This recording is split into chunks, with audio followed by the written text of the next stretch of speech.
한번 생각해 봤고요. 오늘 청소년부 느헤미야로 질문하고 답하는 시간을 가졌는데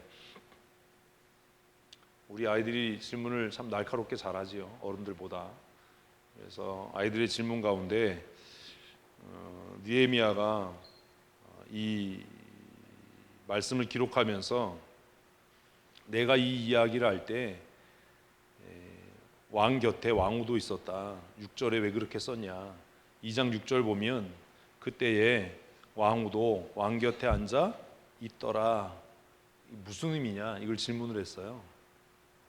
무슨 의미일까요? 깊은 의미가 있겠죠. 무슨 의미죠? 제가 그 얘기를 했어요. 옛날에 왕 나오는 영화를 본 적이 있냐? 성경을 우리가 읽고 이해하면서 성경이 하나님의 말씀이면서도 문화의 옷을 입고 있다라고 하는 것을 잊으면 안 된다 라는 이야기를 여러 번 했을 겁니다. 이 2장 6절을 왜 쓴 거죠? 느헤미야가 무슨 뜻이지요? 대답들을 좀 하세요. 무슨 의미지요? 왜 이렇게 썼지요? 성경은 뭐 구구절절 이렇게 설명하거나 하는 일을 하지 않아요. 제가 아이들에게 영화 본 적 있냐? 라고 물었어요. 왕 나오는 영화를 본 적이 있냐? 왕 옆에 왕후가 앉아 있는 경우는 어떤 경우지요? 예? 아주 드문 경우예요? 어떤 경우예요? 잔치예요?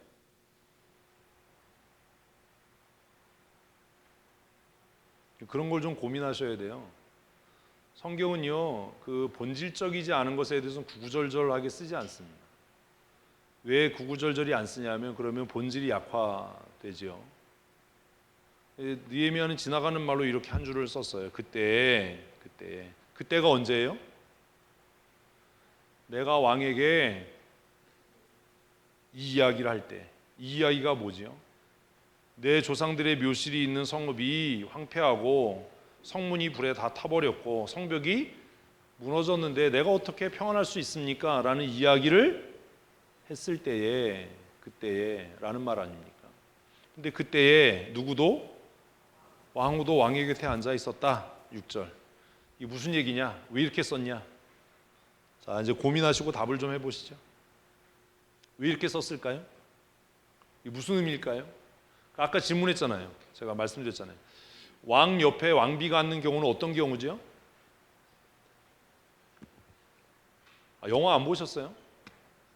뭐 반지의 제왕이나 왕자의 게임이나 이런 영화들 보면 이런 장면들이 많이 나와요.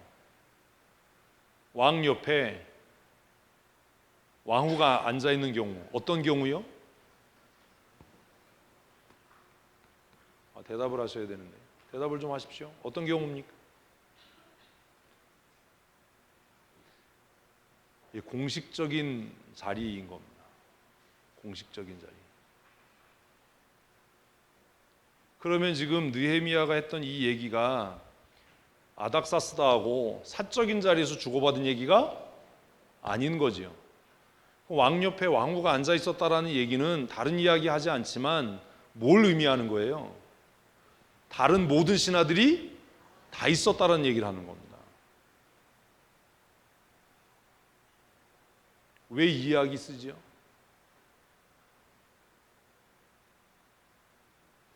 느헤미야가 굉장히 용기 있는 사람이에요. 그리고 정말 그는 하나님 앞에 기도하고 하나님 앞에 부르짖어 간구해서 분별력과 담대함을 가졌던 사람이에요. 모든 신하들이 다 모여있는, 우리가 흔히 말하면 어전회의인 거죠. 공식적인 자리에서 내가 예루살렘에서 포로로 잡혀온 사람입니다. 근데 우리 조상들의 묘지가 다 파헤쳐졌고 회파됐고 그리고 예루살렘의 성문이 불탔고 그 성벽이 다 무너져서 내가 편할 수 없습니다 라는 이야기를 사적인 자리에서 했어도 문제가 되지만 이것이 왕이 앉아있고 왕비가 앉아있고 공식적인 행사 자리에서 이렇게 얘기하면 어떤 오해를 받을 수 있는, 반역의 오해를 받을 수 있는 소지가 굉장히 강한 겁니다. 그래서 2장 끝에 보면 산발락과 도비아가 네가 왕을 대적하려고 하냐? 라는 비방을 하는데 그게 그냥 있었던 이야기가 아닌 거죠.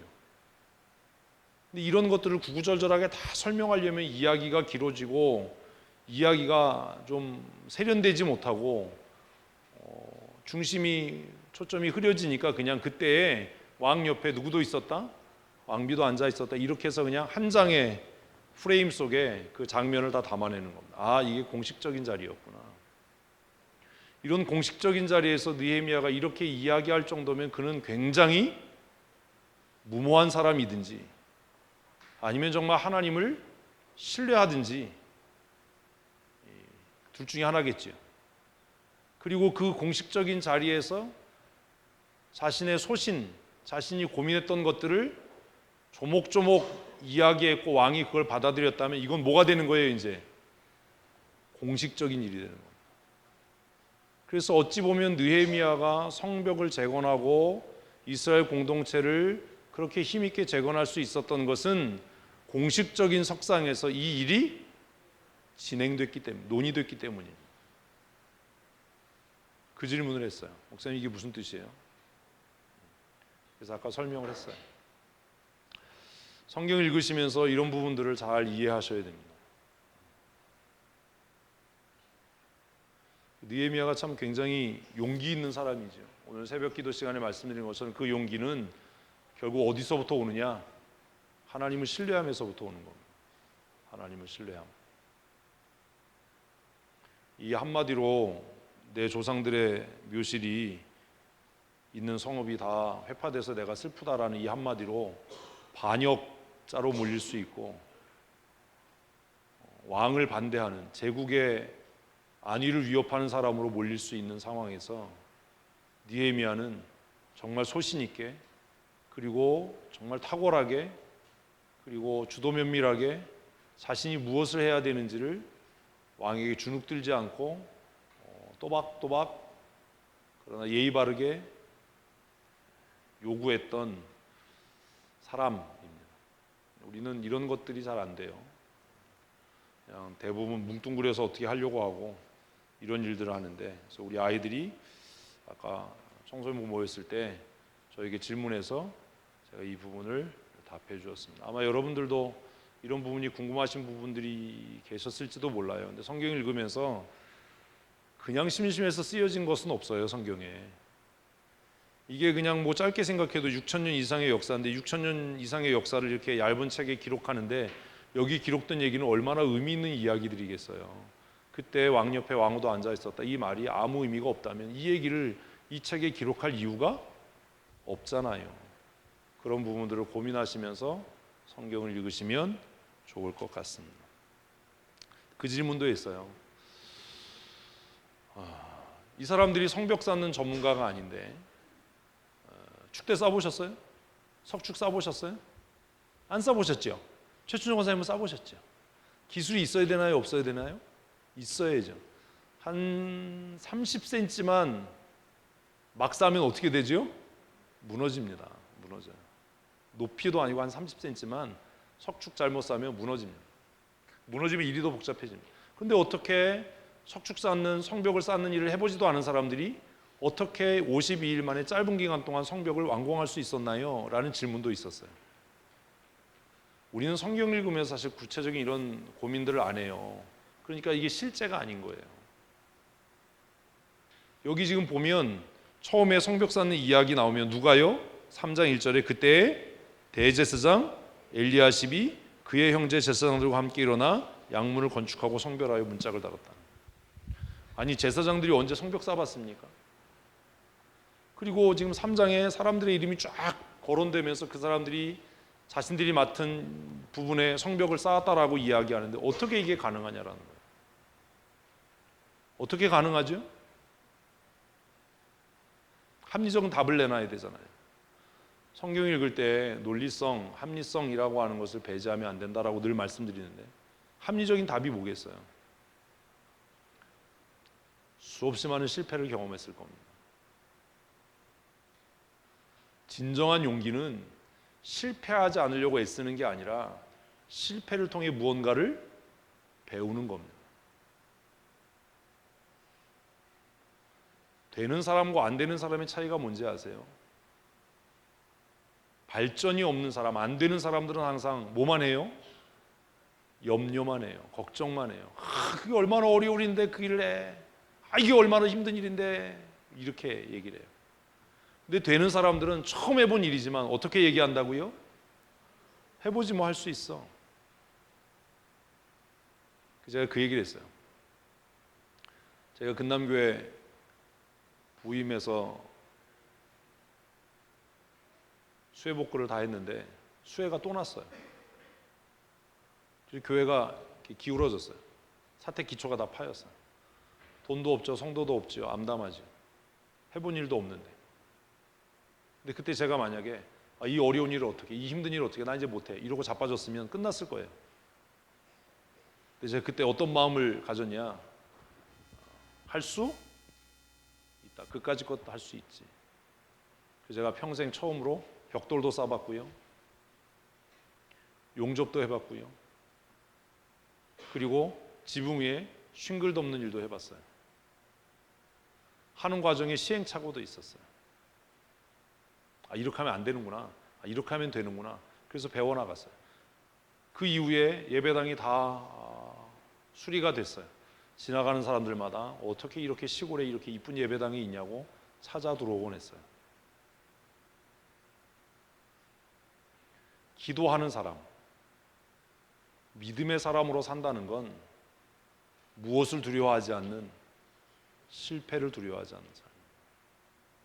내가 해보지 않은 일인데, 제가 그런 걸 언제 해봤어요?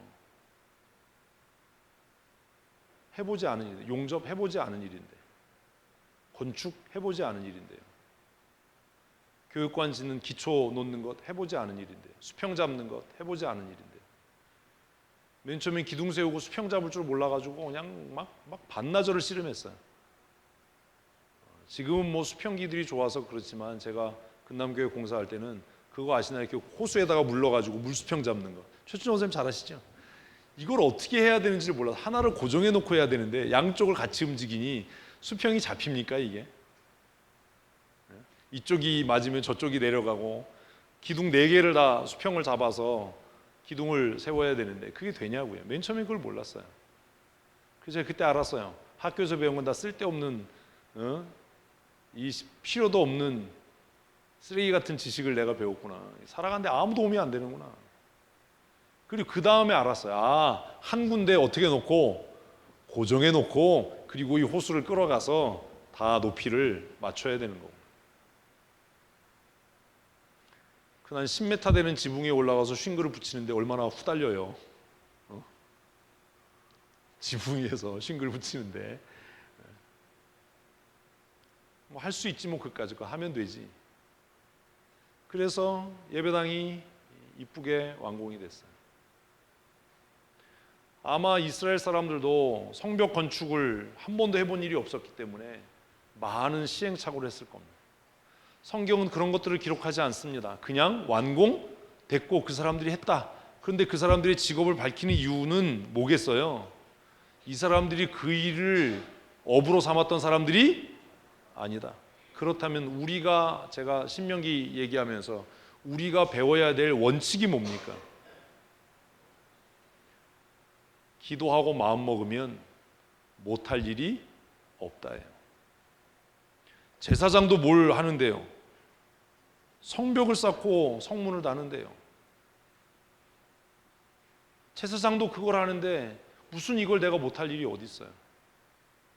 하면 되지요. 그 질문을 했어요. 어떻게 이 사람들이 전문가가 아닌데 이 일들을 해냈습니까? 많은 시행착오가 있었고 실패가 있었을 겁니다. 그런데 이 일이 이렇게 끝날 수 있었던 것은 분명한 목적이 있었기 때문에요. 반드시 해야 한다라는. 제가 근남교회에서 그랬거든요. 반드시 해야 한다. 누가 도와줄 사람도 없고 성도도 없는데 이건 반드시 해야 되는 일이다. 그러니까 고민하고 날 밝으면 다시 시도해보고 또 다시 시도해보고 그래서 했어요. 제가 우리 교회 이 보일러 깔 때도 할 수 있었던 게 뭐냐면 근남교회에서 깔아봤기 때문이거든요. 사택 2층에 공부방 공사를 하면서 한 번도 안 해봤지요. 보일러 어떻게 까는지. 그때 해봤거든요. 철원이 춥잖아요. 하수도가 다 얼어서 정화조까지 얼고 이랬거든요. 그래서 그 문제를 어떻게 해결해야 되는지를 고민하면서 했거든요. 왜? 사람을 부를 돈이 없었으니까요. 그러니까 점점점 용기가 생기고 자신이 생기고 할 수 있는 사람이 되는 거예요. 3장은 그냥 간단하게 이런 사람들이 성벽을 다 건축하고 성문을 달았다라고 짧게 기록해요. 그 사람들이 직업을 기록하는 이유가 뭡니까? 그래서 원리를 발견하는 거죠. 이 사람들이 할 수 있다면 누구도 나도 할 수 있는 건데 우리는 이게 안 되니까 뭐 조금만 안 해본 일 만나면 그거 어떻게 하냐 어려운데 뭐 그걸 뭐 힘든데 어떻게 하냐 이래요. 평생 아무것도 못하는 사람으로 살아요. 이들이 했다면 누구도요? 우리도가 아니라 나도 할 수 있는 겁니다. 제사장의 그룹이 성벽을 증축하고 성문을 달았다면 누구도 나도 할 수 있는 겁니다. 그래서 3장 읽으면서 그런 도전을 받는 겁니다. 자신들이 전혀 해보지 않았지만 그들은 해야 된다라고 하는 당위성, 할 수 있다라고 하는 믿음, 이것이 하나님의 선하신 뜻이다라고 하는 믿음이 결국 짧은 기간 동안 수십 년 동안 하지 못했던 예루살렘 성벽을 재건하는 일을 해내고야 말았다라는 거지. 성경을 읽으면서 이런 원리들을 발견하시고 그것을 여러분의 삶에 적용하면 정말 능력 있는 하나님의 사람이 될 겁니다. 예수 믿는다라고 하는 것은 무능하고 게으르고 나태하게 하나님께 다 맡기고 나는 아무것도 안 해 이런 삶을 사는 게 아닙니다. 최선을 다하고 열심을 내고 그 결과를 하나님께 맡기는 거지. 근데 그 일이 순조롭게 진행되는 것 같다가 4장에 이제 방해에 대한 이야기가 나옵니다. 방해. 그래서 이 2장, 오늘 새벽에 2장 말씀을 함께 봤는데 2장과 4장 몇몇 부분들이 정말 리더십의 좋은 교과서예요. 도전과 시험과 환란이 없는 인생은 없습니다. 어리석은 사람들은 나만 힘든 것 같아요. 내 인생만 고단한 것 같고 나만 억울한 것 같아요. 그런데 지혜 있는 사람들은 그렇게 생각 안 해요. 모든 인생에 모든 사람의 삶에 위기와 시험과 환란은 다 똑같이 다가옵니다. 그런데 어떤 사람에게는 그게 너무 쉬워 보이고 문제가 아닌 것 같은데 왜 나만 힘들고 어렵지요? 내게 닥치는 위기와 환란이 크고 어렵기 때문이 아니라 그 위기와 환란을 경영하고 다스릴 능력이 나에게 없기 때문이에요. 큰 파도가 닥쳐오는 것이 문제가 아니라 그 파도를 이길 능력이 내게 없는 게 문제인 겁니다. 그런 것들을 좀 고민하셨으면 좋겠습니다. 4장을 읽으면서. 4장은 느헤미야 전체의 큰 위기이지요. 성벽이 건축된다라는 이야기를 듣고 산발랏과 도비아가 크게 분노합니다. 그리고 그들을 비웃습니다. 비방합니다. 성도들의 마음을, 회중들의 마음을 분열시킵니다. 어떻게 이 일을 감당해야 될까? 어떻게 해야 될까요? 교회 안에서도 이런 일이 생기잖아요. 누군가가 불평하고 지속적으로 불만을 토로하고 여론을 형성하고 성도들의 마음을 혼란케 하고 그렇게 할 때 우리는 어떻게 이 문제를 해결해야 됩니까? 그 사람 만나서 회유하고 위로해주고 다독여주고 그래서 어떻게 무마해보고 이래야 되나요? 근데 느헤미야는 거기에 대한 답을 우리에게 제시하잖아요. 느헤미야는 어떻게 했지요? 그 답을 찾으시면 좋을 것 같습니다. 성경을 읽는 것이 능력이 아니라 성경을 통해 원리를 발견하고 그 원리를 삶에 적용하고 실천하는 게 능력입니다. 2장에서 느헤미야는 이미 도비아와 그 무리들에게 결별을 선언했어요. 너희는 분깃도 없다. 낄 자격도 없다. 너희는 기억되지 못할 거다. 느헤미야가 어떻게 그렇게 할 수 있었지요? 자신이 하고 있는 일이 누구의 뜻이라는 것, 하나님의 뜻이라는 것을 명확하게 알고 있었어요. 오늘 교회 지도자들에게 이런 자기 자신에 대한 확신이 없는 겁니다. 우리가 하고 있는 일이, 우리가 가는 이 방향이 하나님의 소원이고 하나님의 원하시고 하나님의 뜻인 줄로 믿으십시오. 그렇다면 누군가가 이 일에 대해서 비난하고 조롱하고 누군가가 이 일을 회방하고 있다면 그는 적어도 누구 편에 선 사람이 아니에요? 하나님 편에 선 사람이 아니에요. 근데 그 사람을 회유하고 그 사람을 달래고 그 사람을 위로해서 동참하게 하겠다라고 하는 일은 얼마나 위험하고 어리석은 생각입니까? 아주 그냥 극단적으로 얘기하면 사단하고 동업하겠다라는 생각 아닙니까? 느헤미야는 왜 산발락과 도비아의 제안을 그냥 이런지하에 거절했는가? 어떻게 그렇게 할 수 있었는가? 그는 자신이 하고 있는 일이 누구의 뜻이라는 것, 하나님의 소원이라는 것을 명확하게 이해하고 있었기 때문에 오늘 교회 지도자들에게 없는 것 중에 하나가 이거예요. 우리가 하고 있는 일, 내가 하고 있는 일이 내 욕심이나 내 야망이나 내 의지가 아니라 하나님의 선하신 뜻이다라고 하는 분명한 자기 정체성의 이해가 있어야 하는데 이게 없으니까 누가 뭐라고 하면 두려워 떨고 누가 뭐라고 하면 그 사람 찾아가서 회유하려고 하고 누가 뭐라고 그러면 그 사람 다독거리려고 하는 그런 태도를 보인다라는 거예요. 그리고 나서 또 스스로는 생각하기를 내가 교회를 위해서 이렇게 헌신한다라고 얘기를 해요. 아니에요.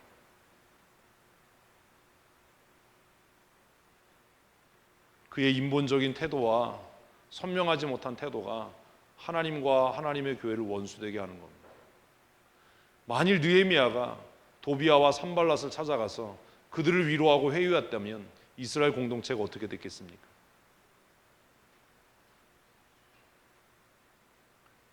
아유, 그래도 참아. 그래도 좀 이렇게 얘기했다면 어떻게 됐겠습니까? 4장을 읽으시면서 그런 원리들을 잘 발견해 가셨으면 좋겠습니다. 공격의 형태는 달라졌습니다. 3번, 4번 반복해서 도비아와 산발랏은 이스라엘 공동체를 흔들기 시작합니다. 그때마다 느헤미야가 어떻게 대처했는지를 우리가 묵상하면서 그러면 나는 어떻게 위기를 극복할 것인가? 그 도전에 어떻게 응전할 것인가? 내가 당하는 시험과 환난이 크고 어렵다라고 불평할 것이 아니라 하나님께서 나에게 그것을 능히 감당할 수 있는 은혜와 능력과 영적인 분별력 주시기를 간구해야 하지 않겠습니까? 그런 지도자들이 되십시오. 오히려 이스라엘 공동체는 이 4장의 위기를 넘기고 나서 느헤미야를 더 신뢰하게 됐어요. 왜 오늘 교회 지도자들이 성도들의 신뢰를 받지 못하는지 아십니까? 그들이 시험대 위에 올려졌을 때 그들의 정직성, 그들의 믿음, 그들의 신실함이 시험대 위에 올려졌을 때 그들은 정직하지 못하고 그들은 선명하지 못하고 탁월하지 못하고 영적인 분별력이 없어서 성도들로부터 신뢰를 잃어버리는 겁니다.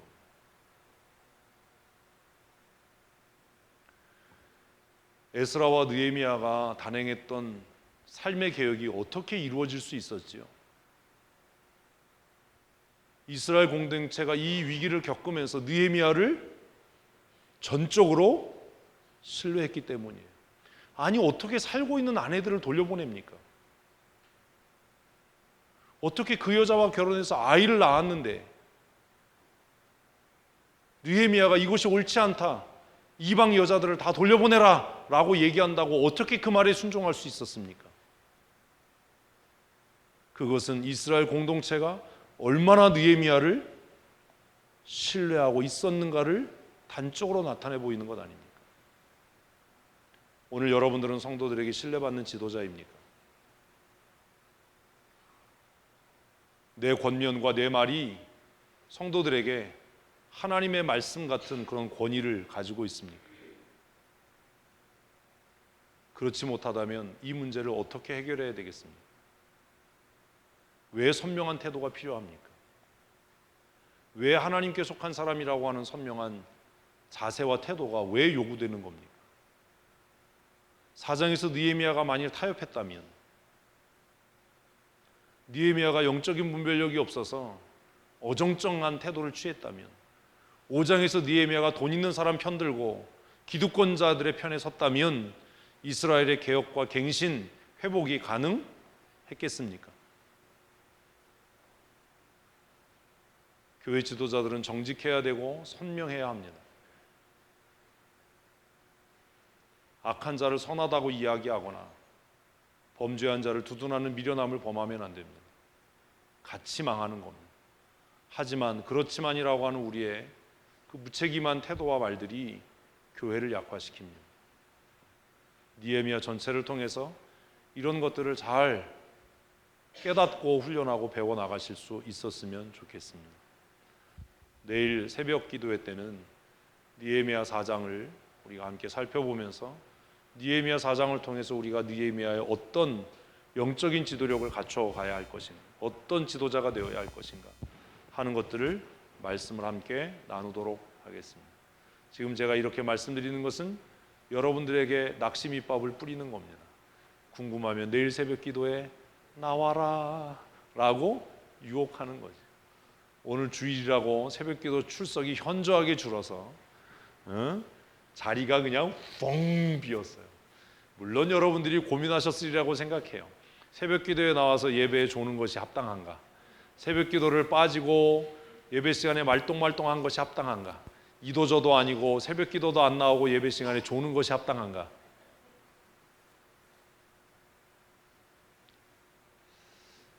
새벽 기도도 잘하고 예배도 잘 감당하는 믿음의 사람들이 되셨으면 좋겠습니다.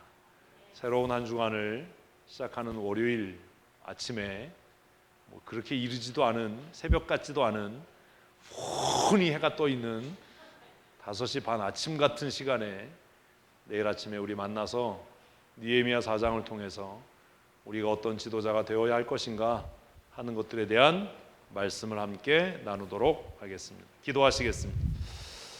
하나님, 느헤미야는 시대적인 사명을 잘 감당했던 하나님의 사람입니다. 그는 공동체를 사랑했고 하나님을 사랑했고 하나님이 어떤 분이신지 선명한 지식을, 지혜를 갖고 있었고 또 하나님을 의지하고 신뢰함으로 왕 앞에서도 비굴해지지 않고 위협과 협박 앞에서도 타협하지 않는 정직한 양심을 가진 하나님의 사람이었습니다.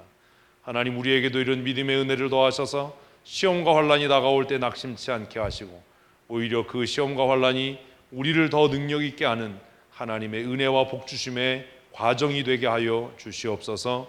이제 주일 예배를 마치고 일상의 삶으로 돌아갑니다. 피곤한 육체가 쉼을 얻게 하시고 또 새로운 한 주간 하나님 주신 은혜로 날마다 기뻐하며 믿음의 선한 싸움을 싸워 승리하는 거룩한 한 주간이 되게 하여 주시옵소서. 교회의 머리 되신 우리 구주 예수 그리스도의 크신 은혜와 아버지 하나님의 크고 놀라우신 사랑하심과 성령 하나님의 충만케 하시며 진리의 말씀을 깨닫게 하시고 우리로 하여금 하나님의 말씀을 따라 열매 맺는 삶 살게 하시는 거부할 수 없는 강권적인 은혜의 역사하심이 오늘 주 앞에 나와 예배하고 돌아가는 사랑하는 성도들 머리 위에와 또 아직도 믿음이 연약하여 갈등하고 고민하는 성도들 가운데 영원토록 함께 있을지어다. 아멘.